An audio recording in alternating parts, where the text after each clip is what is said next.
حضرت استاد حضرت مولانا سلیم احمد صاحب قاسمی محتمی مدرسہ بدرالعلوم بابا گنج سے تشریف لائے ہوئے ہیں۔ حضرت والا سے درخواست کریں گے، گزارش کریں گے کہ وہ ہم اور آپ کو جو ہے اپنے بیان سے محظوظ فرمائیں۔ الحمد لله نحمده ونستعينه ونستغفره ونؤمن به ونتوكل عليه ونعوذ بالله من شرور انفسنا ومن سيئات اعمالنا من يهده الله فلا مضل له ومن يضلله فلا هادي له ونشهد ان لا اله الا الله وحده لا شريك له ونشهد أن سيدنا مولانا محمدا عبده ورسوله أما بعد فأعوذ بالله من الشيطان الرجيم بسم الله الرحمن الرحيم واعتصموا بحبل الله جميعا وقال رسول الله صلى الله عليه وسلم خيركم من تعلم القرآن وعلمه۔ امت مرحوم کا تھا جب تک قرآن پہ عمل، امت مرحوم کا تھا جب تک قرآن پہ عمل، اس کی شوکت ساری دنیا میں رہی ضرب المثل۔ چھوڑ کر قرآن کو مسلم حق سے بیگانہ ہوا، دین بھی رسوا کیا اور آپ بھی رسوا ہوا۔ لائق صدقہ حضرات علماء کرام، بزرگوں اور دوستوں، عزیز بھائیوں، اللہ تبارک تعالیٰ کا لاکھ لاکھ شکر اور احسان ہے کہ اس نے ہم تمام لوگوں کو آج ایسی مجلس میں آنے کی، بیٹھنے کی اور دین کی بات سننے کی توفیق عطا فرمائی، جس کا تعلق اور جس کی نسبت اللہ کے کلام سے لگی ہوئی۔ اس لیے دوستو عزیزو، ہم لوگ بہت ہی سعادت مند ہیں، خوش نصیب ہیں، اور وہ لڑکے جنہوں نے حفظ قرآن کیا ہے، حفظ قرآن کی تکمیل کی ہے، وہ بھی بڑے سعادت مند خوش نصیب ہیں، مبارکبادی کے قابل ہیں کہ انہوں نے اللہ کے کلام کو اپنے سینے میں محفوظ رکھا۔ دوستو جو جامعہ دارالرشاد کی یہ قربانی اور یہ محنتیں اور اس کا جد و جہد دوستو جو آپ دیکھ کے آئے ہیں کہ اس سے قبل گزشتہ سال میں بھی رسول قرآن مکمل کیا تھا، اس سال بھی مکمل کیا۔ اس سے آپ اندازہ لگائیں گے کہ جامعہ دارالرشاد کی خدمات کیا ہو گئی۔ آپ رات دوستوں، عزیزوں، بزرگوں اپنی آنکھوں سے صبح سے شام تک دیکھتے ہیں اور ان کی خدمات کو دیکھ رہے ہیں۔ اسی کا صلہ ہے کہ 4 بچوں نے حفظ قرآن مکمل کیا۔ ابھی آپ دوستوں، عزیزوں بیانات سن رہے تھے، قاری زبیر صاحب دامت برکاتہم اور مفتی نفیس صاحب کا بیان آپ نے سنا کہ آج جو مصیبتیں ہمارے پر آ رہی ہیں اور ظلم و ستم کے پہاڑ توڑے جا رہے ہیں اور جگہ جگہ ہم کو پریشان کیا جا رہا ہے، اس کی ظاہری اسباب تو ہم دیکھتے ہیں لیکن اس کی باطنی اسباب پر غور نہیں کرتے کہ ہمارے باطنی اسباب کیا ہے کہ اس طرح کی پریشانی آ رہی ہے۔ اس کی واحد وجہ یہ ہے دوستو عزیزو کہ ہم نے قرآن سے وہ رشتہ چھوڑ دیا ہے جو رشتہ ہونا چاہیے۔ ابھی میں نے آپ کے سامنے قرآن کی آیت پڑھی، اللہ تعالیٰ فرماتے ہیں وَاعْتَصِمُوا بِحَبْلِ اللَّهِ جَمِيعًا، کہ اے میرے بندو اللہ کی رسی کو مضبوطی سے پکڑ لو، اللہ کی رسی کو مضبوطی سے پکڑ لو۔ اور اللہ کی رسی کیا ہے؟ اللہ کا کلام ہے۔ اللہ کی رسی اللہ کا کلام ہے۔ اللہ تعالیٰ اپنے بندوں سے فرما رہے ہیں اگر تم مصیبت سے نجات چاہتے ہو، اپنے گناہوں کی معافی چاہتے ہو، دنیا کے ظلم و ستم سے تم اور جو ہے نجات پانا چاہتے ہو، تو دنیا کی تمام بلاؤں سے اگر نجات پانا چاہتے ہو تو وَاعْتَصِمُوا بِحَبْلِ اللَّهِ جَمِيعًا، اللہ کی رسی کو مضبوطی سے پکڑ لو۔ یہ اللہ کی وہ رسی ہے کہ چھوٹ تو سکتی ہے لیکن ٹوٹ نہیں سکتی۔ آج آپ غور کریں کہ ہمارے ہاتھوں سے یہ اللہ کی رسی ٹوٹی ہوئی ہے، جوان بھی چھوڑے ہوئے ہیں اور جو بوڑھا طبقہ ہے وہ بھی اللہ کی رسی کو چھوڑے ہوئے ہیں۔ یہ اللہ کی رسی ٹوٹ تو سکتی ہے، ٹوٹ نہیں سکتی۔ اس لیے شاعر کہتا ہے مجھ کو کیوں شکایت ہو کسی غیر سے جھوٹی، خود اپنی ہی تقسیم سے قسمت میں نہیں ٹوٹی، اللہ کی رسی نہ ٹوٹے گی نہ ٹوٹی، افسوس یہی ہے کہ میرے ہاتھ سے چھوٹی، آج میرے ہاتھ سے اللہ کی رسی چھوٹ چکی ہے۔ کتنے گھر ایسے ہیں جہاں قرآن کی تلاوت نہیں ہو رہی ہے، کتنے گھر ایسے ہیں جو قرآن جزدان میں آنکھ پہ رکھا ہوا ہے، کبھی توفیق نہیں ہوتی ہے کہ قرآن سے دیدار کر لیا جائے۔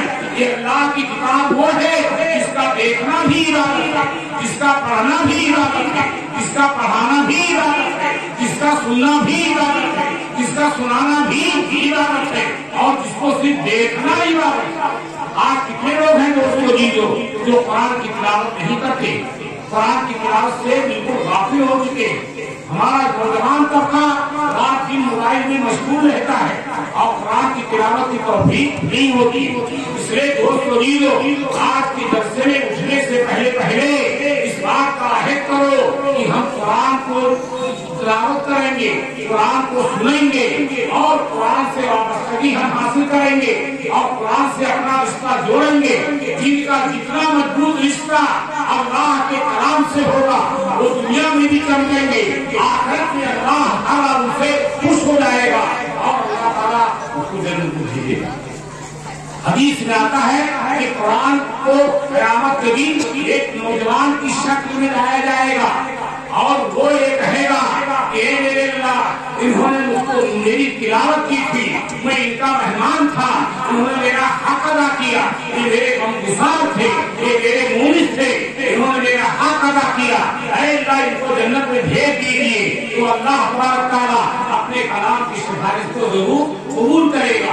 اس کے برعکس جو لوگ قرآن کی تلاوت نہیں کرتے ہیں اور قرآنی احکامات سے غافل ہیں اور قرآن میں تدبر نہیں کرتے ہیں، اللہ تبارک تعالیٰ کا جو کلام ہے وہ قیامت کے میدان میں کہے گا کہ اے میرے اللہ، ان کو اخبار پڑھنے کا موقع تھا، ان کو موبائل دیکھنے کا موقع تھا، ان کو دوست احباب سے بات کرنے کا موقع تھا، اپنی بیوی بچوں سے بات کرنے کا موقع تھا، ان کو دنیا میں ہر موقع تھا، لیکن اگر موقع نہیں تھا تو میری تلاوت کا موقع نہیں تھا۔ آپ دوست بزرگوں کتنے لوگ ایسے ہیں جو قرآن کی تلاوت سے غافل ہیں۔ یہ قرآن اللہ نے نازل کیا ہے۔ اللہ تعالیٰ فرماتے ہیں اِنَّا نَحْنُ نَزَّلْنَا الذِّكْرَ وَإِنَّا لَهُ لَحَافِظُونَ، ہم نے قرآن کو نازل کیا ہے، ہم ہی قرآن کی حفاظت کریں گے۔ اور اللہ تعالیٰ جب قرآن کی حفاظت کرے گا تو قرآن کے پڑھنے والوں کی حفاظت کرے گا، قرآن کے حافظوں کی حفاظت کرے گا، قرآن کے حاملین کی حفاظت کرے گا۔ اللہ تعالیٰ جس کی حفاظت پر آ جائے گا دوست بزرگوں کوئی اس کو مٹا نہیں سکتا، اس کو کوئی ہلاک برباد نہیں کر سکتا۔ آج آپ دیکھیے اور غور کیجیے کہ قرآن سے کتنی غفلت ہو رہی ہے۔ ہمارے گھروں میں خزانہ برکت کا موجود ہے، ہمارے گھر میں شفا موجود ہے، ہمارے گھر میں یہ برکت والا خزانہ موجود ہے، لیکن ہم اس کو نہیں دیکھ رہے ہیں، ہم دوسری چیزوں کو دیکھ رہے ہیں۔ اس لیے اللہ تعالیٰ نے فرمایا کہ اللہ کی رسی کو مضبوطی سے پکڑو، اور قرآن حدیث میں آقا فرماتے ہیں خیرکم من تعلم القرآن وعلمہ، تم میں بہتر وہ ہے جو قرآن کو سیکھے اور سکھائے۔ یہ نہیں کہا کہ تم میں بہتر وہ ہے جو اچھے کپڑے پہنتا ہو، تم میں بہتر وہ ہے جو اچھی تجارت کرتا ہو، تم میں بہتر وہ ہے جو بلڈنگوں میں رہتا ہو، تم میں بہتر وہ ہے جو حویلیوں میں رہتا ہو، تم میں بہتر وہ ہے جو اچھی گاڑیوں میں چلتا ہو، بہتر وہ ہے جو دوست مجھے قرآن کو سیکھے اور سکھائے، چاہے وہ جھوپڑیوں میں چاہے وہ جھوپڑیوں میں۔ آپ دوست کو ایک ماں باپ میں خوش نصیبی کی بات یہ ہے کہ جب اس کا انتقال ہو رہا ہو اور دنیا سے وہ رخصت ہو رہا ہو اور گھر میں کوہرام مچا ہوا ہو، اس کے پیچھے کوئی عالم چھوڑ کے گیا، کوئی حافظ چھوڑ کے گیا، اس کے بڑی خوش نصیبی کی بات ہے۔ لیکن اگر اس کے پیچھے ڈاکٹر چھوڑ کے گیا، انجینئر چھوڑ کے گیا، دوست کو ان کا عہدہ اسی وقت باقی ہے جب تو وہ باقی ہے، لیکن یہ اللہ کا جو کلام ہے اگر وہ حافظ قرآن چھوڑ کر کے گیا دوست کو تو اس کے بڑی خوش نصیبی کی بات ہے۔ ابھی آپ نے سنا کہ اس کے والدین کو تاج پہنایا جائے گا۔ آج کتنے لوگ ہیں؟ ابھی میں نے کتاب میں دیکھا کہ ایک صاحب نے اپنے بچے کو PhD کرایا اور بڑی بڑی ڈگریاں دلائی، اور جب اس کے باپ کا انتقال ہوا اس نے ایک مولوی سے کہا کہ میرے باپ کا انتقال ہو گیا ہے، تم نماز جنازہ پڑھا دو۔ اس مولوی نے نماز جنازہ پڑھا دیا، لیکن وہ جو پیشگی تھا جو لڑکا وہ نماز جنازہ نہیں پڑھ سکا۔ بعد میں لوگ آئے اس کے پاس، وہ کافی کہاوے مار مار کے رو رہا تھا۔ لوگوں نے کہا کیوں روتے ہو؟ ارے دنیا میں جو آ رہا ہے وہ جائے گا، اس کی موت آئے گی، کوئی دنیا میں ہمیشہ نہیں رہے گا۔ تو وہ روتے روتے تھک گیا، تو اس نے کہا کہ میرے باپ نے مجھے پیشگی کرایا تھا، آج وہ دن بھی ہے کہ میں باپ کی جنازہ پڑھنے سے محروم ہوں، باپ کی جنازہ پڑھنے سے محروم ہوں۔ آج لوگ دیکھتے ہیں، غور کرتے ہیں کہ بڑی بڑی ڈگریاں دلاتے ہیں، لیکن مسئلہ یہ ہے کہ کھڑے کھڑے پیشاب کرتے ہیں۔ آج ان قرآن کے حافظوں کو جو لوگ حقارت کی نگاہ سے دیکھتے ہیں، گری نگاہ سے دیکھتے ہیں، اپنے معاشرہ میں ذلیل سمجھتے ہیں، یہی وہ قرآن کے حافظ ہیں جو اپنے سینے میں قرآن محفوظ کیے ہیں۔ ہمارا خانوی رحمۃ اللہ علیہ فرماتے ہیں اگر کعبہ مظہر تجلیات ربانی ہے تو حافظ کا سینہ حامل صفات ربانی اس کے سینے میں۔ آپ غور کیجئے دوستو جیزو کہ حافظ قرآن کا اتنا بڑا مرتبہ اللہ تعالیٰ قیامت میں فرمائیں گے پڑھتا جا اور جنت کے درجات پہ چڑھتا جا، جہاں تیری آخری آیت ہوگی وہی تیرا درجہ ہوگا۔ پتہ یہ چلا کہ قرآن میں جتنی تعداد ہے اتنی جنت کے درجات، جنت کے درجات۔ کہتے حافظ قرآن قیامت کے دن ان 10 آدمیوں کی سفارش کرے گا جو عابد نہیں ہوں گے، زاہد نہیں ہوں گے، متقی نہیں ہوں گے، بلکہ ایسے اعمال کرنے والے ہوں گے جن پر دوزخ واجب ہو چکی ہوگی، اور وہ حافظ قرآن اس کی سفارش کرے گا۔ اللہ تعالیٰ اس قرآن کی حفاظت کریں گے۔ ایک 9 سال کا بچہ جو اپنی ناک آستین سے صاف کر رہا ہے وہ قرآن کی حفاظت کرے گا۔ خلیفہ ہارون رشید کے پاس ایک صاحب اپنے بچے کو گود میں لائے اور وہ بار بار ضد کر رہا تھا کہ مجھ کو یہ چاہیے، یہ کافی چاہیے۔ تو اس آنے والے باپ نے کہا خلیفہ وقت یہ میرا بچہ حافظ قرآن ہے جس کو میں گود میں لایا ہوں۔ کہا اچھا یہ حافظ قرآن ہے؟ تو انہوں نے کئی جگہ سے قرآن کی صورتیں اس سے پوچھا تو وہ جواب دیتا چلا گیا۔ یہ قرآن کا معجزہ ہے، یہ قرآن کا معجزہ ہے، اور ایسا معجزہ ہے دوستو جیزو کہ یہ قیامت تک باقی رہے گا۔ وہ کل کے گورے من کے تارے جو قرآن کو مٹانے کے لیے آئے تھے، ان کا مشن تھا کہ قرآن کو مٹا دیں گے۔ اللہ کا کرم ہے ہمارا قرآن باقی ہے، قرآن کے پڑھنے والے باقی۔ اس لیے دوستو جیزو کہتے ایک قبرستان سے ایک عارف باللہ کا گزر ہوا، وہ اللہ کا ولی تھا، اس کو مراقبہ آتا تھا۔ اس قبرستان سے جب گزر ہوا تو اس نے مراقبہ کیا، پتہ یہ چلا مراقبہ میں کہ یہاں کے قبرستان کے مردوں کو تکلیف ہو رہی ہے، یہ لوگ پریشانی میں مبتلا ہے، بہت دیر تک دعا کرتے رہے لیکن ان کی پریشانی ختم نہیں ہوئی۔ وہ آگے چلے گئے، کچھ دنوں کے بعد جب واپس آئے پھر اسی قبرستان میں بیٹھے تو دیکھا کہ پورے قبرستان کے مردوں سے تکلیف ہٹا دی گئی، لوگ آرام راحت میں اپنے قبروں میں ہیں۔ اس اللہ کے ولی نے کہا کیا ہوا؟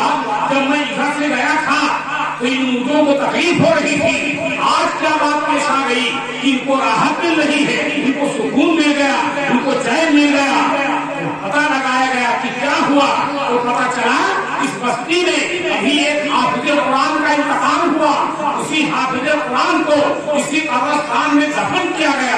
اس حافظ قرآن کے دفن ہونے کی برکت سے سارے قبرستان کے مردوں سے عذاب ہٹا لیا گیا، تکلیف ہٹا دی گئی۔ آپ دوست وہ ماں باپ بڑے خوش نصیب ہیں جن کا بچہ حافظ قرآن ہو جائے، عالم دین ہو جائے، مفسر ہو جائے، اور سب سے بڑی بات یہ ہے کہ ہمارے لیے سب سے بڑی سعادت ہے کہ ان بچوں کو محبت کی نگاہ سے دیکھیں، ان کے پڑھانے والوں کو محبت کی نگاہ سے دیکھیں، اور اس جس جگہ پڑھایا جاتا ہے اس کو محبت کی نگاہ سے دیکھیں۔ آج لوگ دوستو جیزو رسمی طور پر بھی محبت کا ثبوت نہیں دیتے۔ کہتے ہیں محمود غزنوی ایک جگہ گئے ہوئے تھے اور وہاں پر ان کے ٹھہرنے کا انتظام کیا گیا، جس کمرے میں انتظام کیا گیا تھا وہاں پر قرآن کے بوسیدہ اوراق رکھے ہوئے تھے۔